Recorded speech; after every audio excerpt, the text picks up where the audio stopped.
अस्सलाम वालेकुम dear students, आई hope कि आप लोग ठीक ठाक होंगे। आज की इस वीडियो में हम डिस्कस करेंगे difference of act and ordinance. Act और ऑर्डिनेंस में क्या फ़र्क है, आज की इस वीडियो में हम कंप्लीट पर डिस्कशन करने जा रहे हैं। एक्ट से पहले जो है एक चीज़ बनती है, that is called the bill.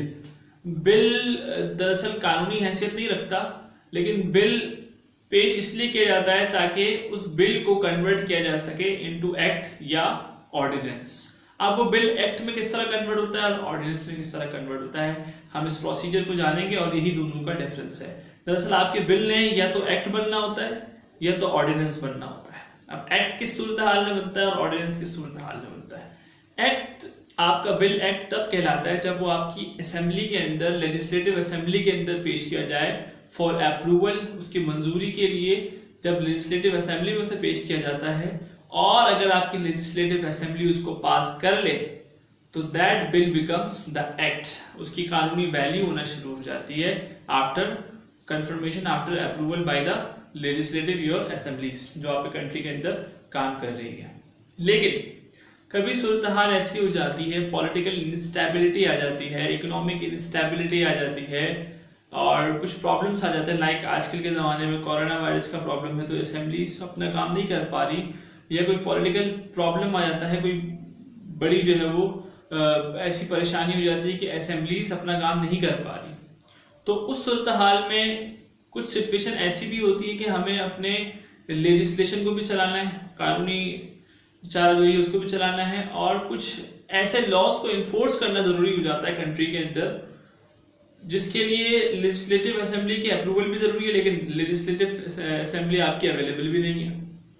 इस सूरत हाल में कंट्री का हेड जो है वो उस बिल को पास कर सकता है without discussing with its cabinet members. ठीक है, डायरेक्टली प्रेसिडेंट, आप ये इख्तियार डिफरेंट कंट्रीज में डिफरेंट जो है वो डेजिग्नेशन वाले पर्सन्स के पास है। Like in case of Pakistan, हमारे यहाँ पाकिस्तान में प्रेसिडेंट के पास इख्तियार मौजूद हैं, वो उस बिल को फौरन से डायरेक्टली कन्वर्ट कर सकता है इनटू इन्फोर्सेबल सिचुएशन, जिसको हम कहते हैं ऑर्डिनेंस। अगर बिल आपकी लेजिस्लेटिव असेंबली मंजूर करे दैट इज कॉल्ड एक्ट, लेकिन अगर वही बिल प्रेसिडेंट आपका मंजूर कर ले डायरेक्टली तो दैट इज कॉल्ड ऑर्डिनेंस।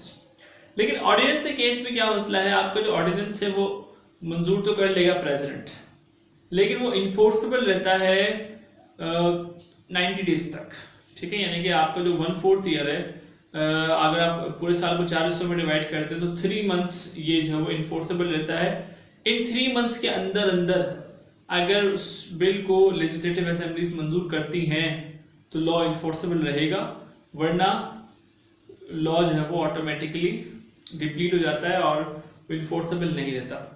अब अगर हम बात करें ऑर्डिनेंस और एक्ट में से कौन सा जो है वो कौन सी सिचुएशन ज़्यादा बेटर है आपके लॉ के लिए, आपके कानून के लिए कौन सी सिचुएशन ज़्यादा बेहतर है, देखिए मेरे ख्याल से बल्कि बेहतर भी जो है वो क्या है, आपके यहाँ जो एक्ट है दैट इज गुड। क्यों? क्योंकि एक्ट के अंदर जब बिल पेश किया जाता है उसे डिस्कस किया जाता है। उसे डिस्कस कौन करते हैं?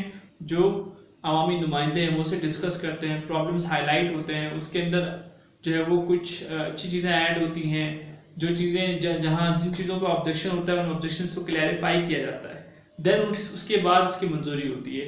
जबकि जो प्रेसिडेंट की तरफ से जो अप्रूवल दी जाती है वो इन अनसर्टन सिचुएशन दी जाती है, एक ऐसी सूरत हाल होती है जहाँ पर जो है वो पॉलिटिकल इंस्टेबिलिटी या इकोनॉमिक इंस्टेबिलिटी या नेचुरल कैलेमिटीज होती हैं, जिसकी वजह से हमें फौरी तौर पर फैसला लेना पड़ता है।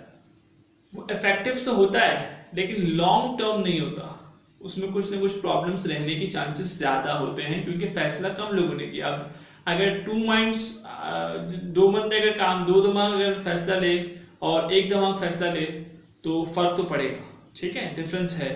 तो इस वजह से ऑर्डिनेंस के अंदर ज़्यादा चांसेस होते हैं कि जजमेंट करेक्ट नहीं हुई हो, जबकि एक्ट के अंदर ज़्यादा चांसेस होते हैं कि आपकी जजमेंट करेक्ट हुई हो। ठीक है, this is what the difference of act and ordinance. I hope कि आपको समझ में आ गया होगा। Thank you so much for watching.